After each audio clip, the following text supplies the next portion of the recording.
Milagros Phillips, who I think is probably the best known sort of synthesizer of the concept of racial literacy. She says that she defines it as this. She said that she came up with this definition herself because in the writings that she had, and by the way, if you don't know her, she is from the Dominican Republic originally and is an African-American scholar.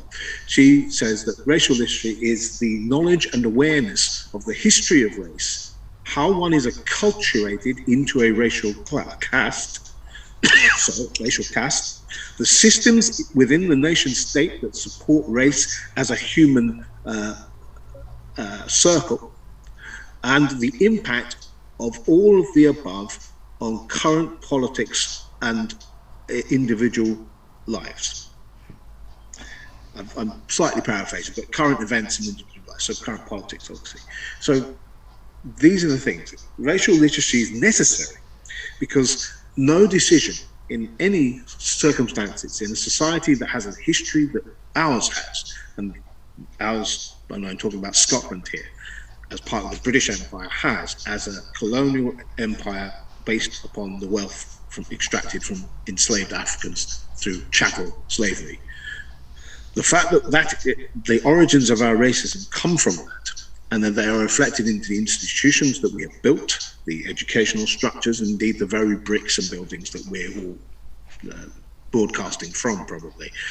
The necessity for the racial literacy is, in fact, the correct knowledge of our history, therefore the correct knowledge of who belongs, and that, of course, everybody belongs, and everybody has made their contribution, but the awareness that there is a problem with racism in Scotland, that white racial supremacy is ingrained within the decision-making processes of organizations, institutions, the very language we use, the descriptors that we use, the term of black, indeed, and contested how it's used negatively for our language. So all these questions are therefore necessary to A, expose that racism is a problem, B, to have a way of talking about it, and C, a way to challenge the negative impact of it. Because the obvious points are that why would people be racist? There's no logic to it, because we know that biologically it's not a real concept. Biologically race is nonsense, but sociologically it has real power and real value. And the only possible explanation I've always come up with is that people wouldn't discriminate unless they felt they benefited from discrimination.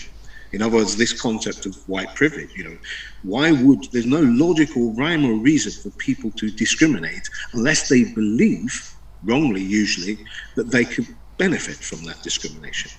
And the question then is, how does those benefits accrue? And you see this through the statistics. The statistics prove it, because you see racial disparity in incomes, racial disparity in the way public services delivered, racial disparity in exclusions from school in England. We see that a lot. Not so much in the Scottish context. It's a slightly different context for us, but still we see disparity in the outcomes of people's lives, people's underemployment, despite African and Caribbean and Asian and Chinese kids doing very well in our schools in Glasgow. We have slightly different experiences to, say, a school in a similar school setting in similar sized cities. So if you compared us with Manchester has a different problem of exclusion and underperformance of African and Caribbean students, whereas we have African and Caribbean students actually usually outperforming white children. That's been a phenomenon we've had for 20 years. Well, I never thought I would see the day where I came across Graham Campbell defining racial literacy for me, And I have to be honest, he's doing a pretty damn good job in terms of giving me all the sort of evidence that I need to further prove that this is subversion of our academia. Not that I needed Graham Campbell to provide me with the proof for me to be able to convince people of that, but it's always good to have additional information. So kudos to you, Mr. Campbell. But, he did a good job, as I said, of breaking down all the different things that seem to come under the banner of building racial literacy. It's about, redefining race. Now, we're not talking about seeing somebody as subordinate to yourself based on, skin tone and characteristics. Oh, no. This is about the system in and of itself, the structures, the power imbalances, all based on the notion that chattel slavery is where this all stems from, right? Okay. And then he starts to talk about the modern day. He talks about disparities. They always do this. But yet, he then later on says in his little speech that I clipped sections off there, that in Scotland, as things stand, it's actually Caribbeans or BAMEs that are doing better in Glasgow anyway. They're doing better than their white counterparts. Now, pretty sure there should be programs in place for these people, but the point is, though, that he claims that they're doing better, but yet somehow still the system's holding these people back, you know. But on top of that as well, he made reference to white privilege, going on about how he's come to the conclusion that because race is just a mere social construct, that means that there can't be any inherent that would justify racism.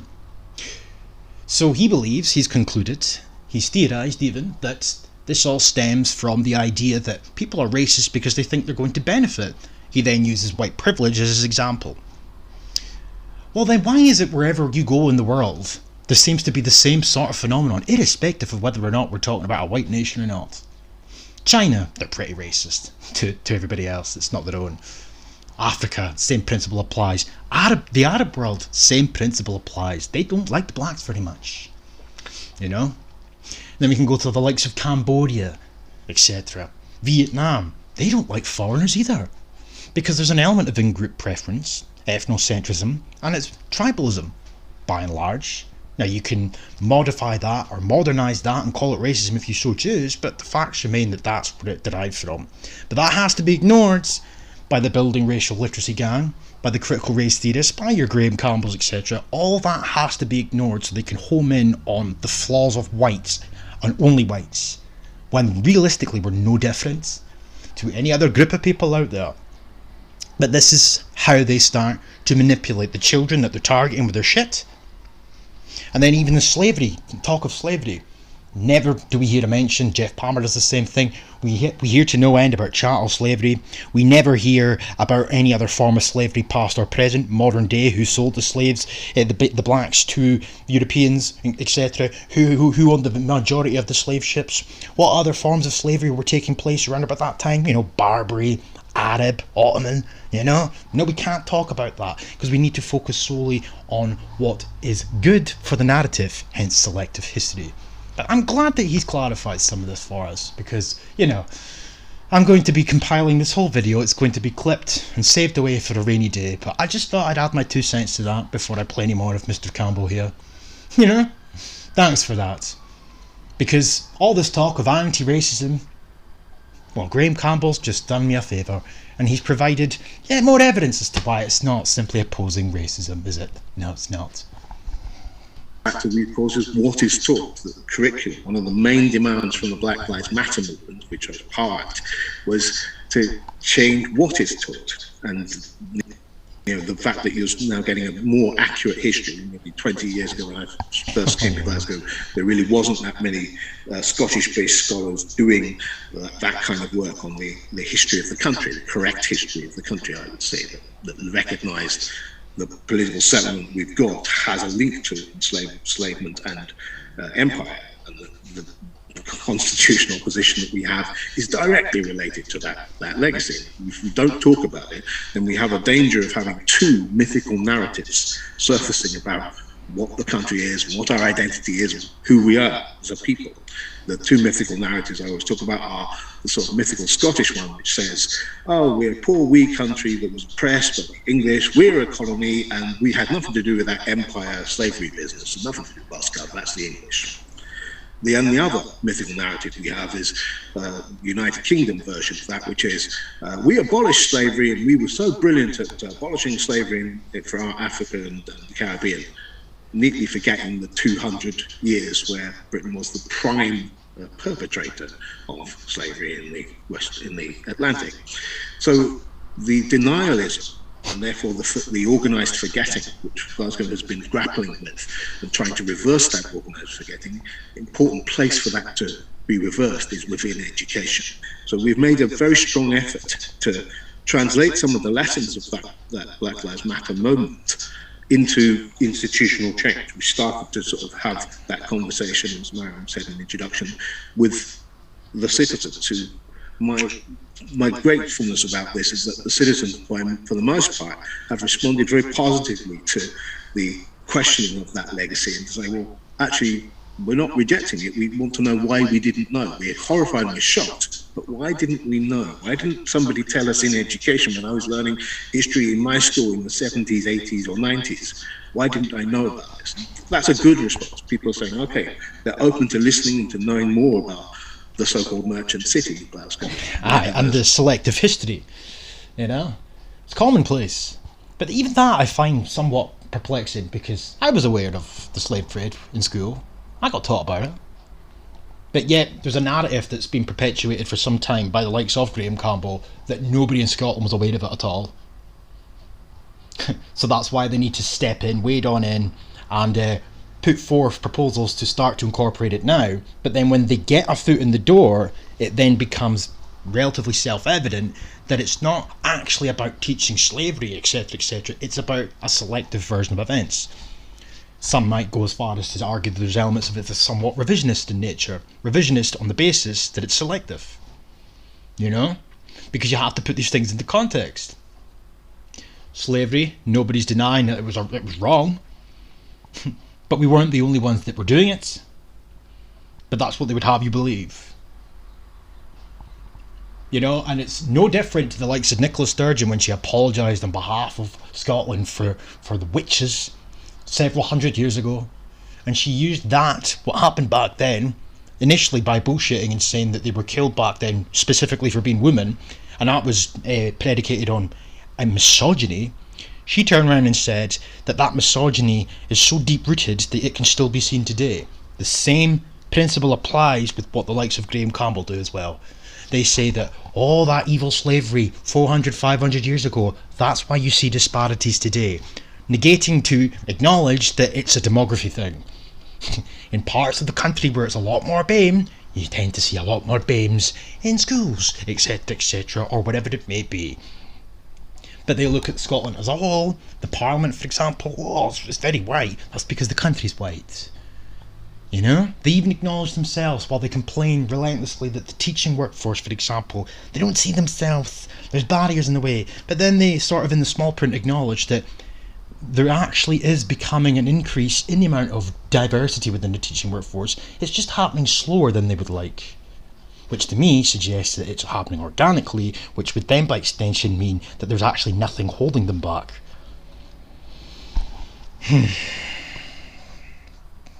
Merchants make their money from the cotton, the tobacco, the sugar, at the city level, and then now through our education process. And I'm going to sort of conclude by looking at the process that we have within the council.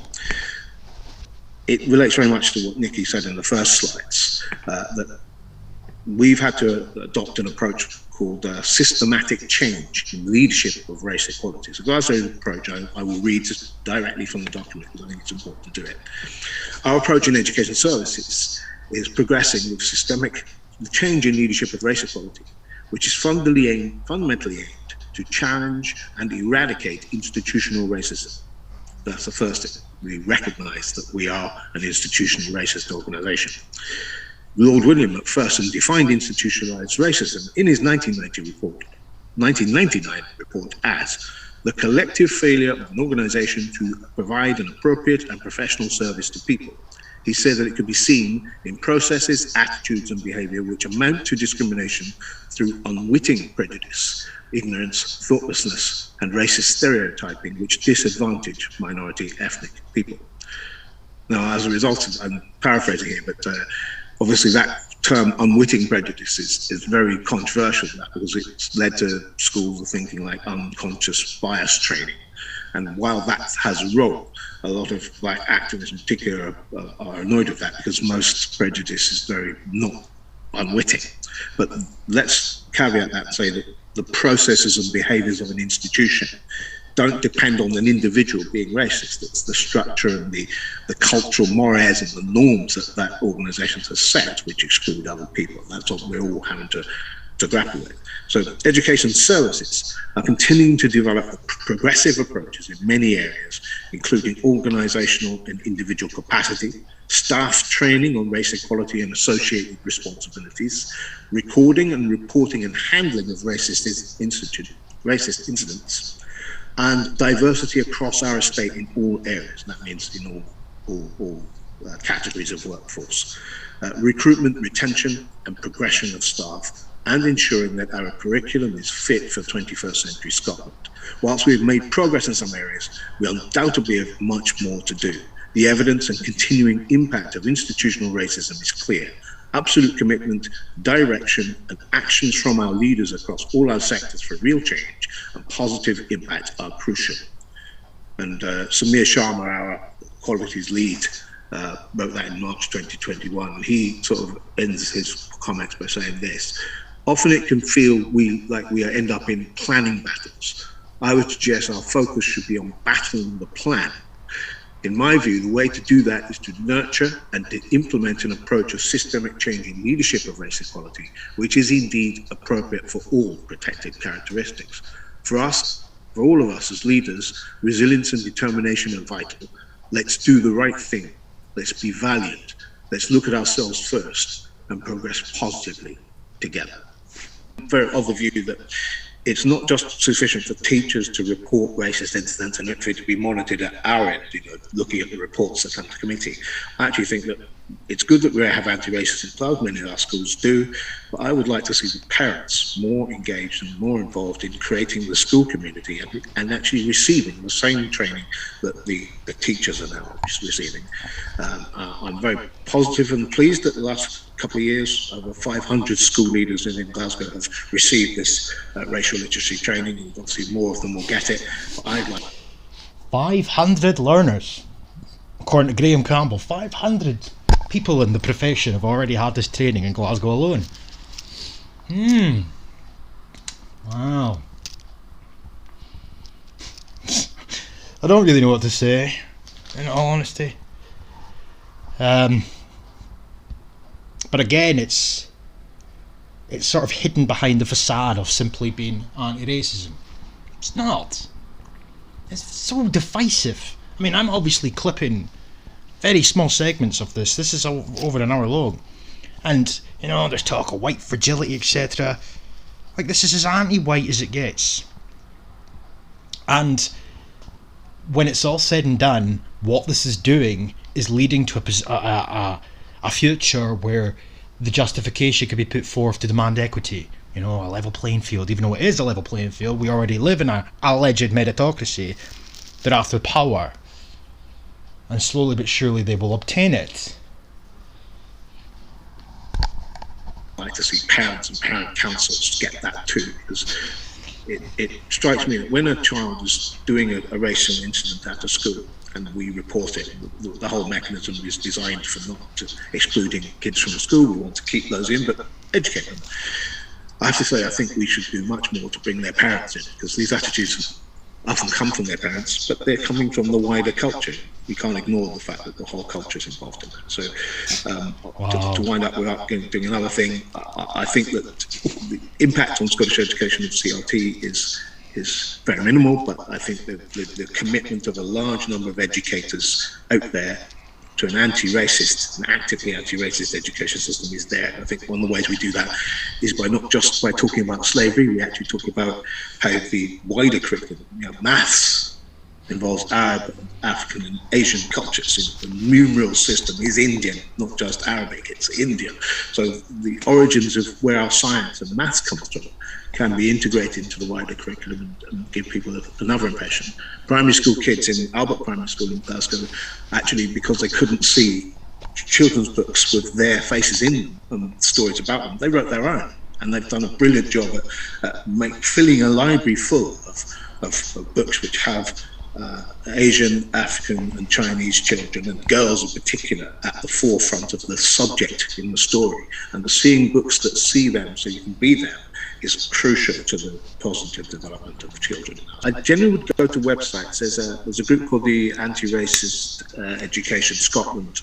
They have a website which has good glossaries of all the terminologies, definitions, everything you can think of, every kind of, from microaggression, Islamophobia. It details some very good researched definitions. So I'd recommend going to them and try and find it and put it in. That is truly remarkable that Graham Campbell suggests, unironically, the anti-racist educator, the website that I go to time after time after time to showcase how disgusting and how odious this ideology is, and I use it time after time after time to highlight just what it is these people believe. Graham Campbell, on the other hand, openly suggests that as a recommendation to go and have a wee look at.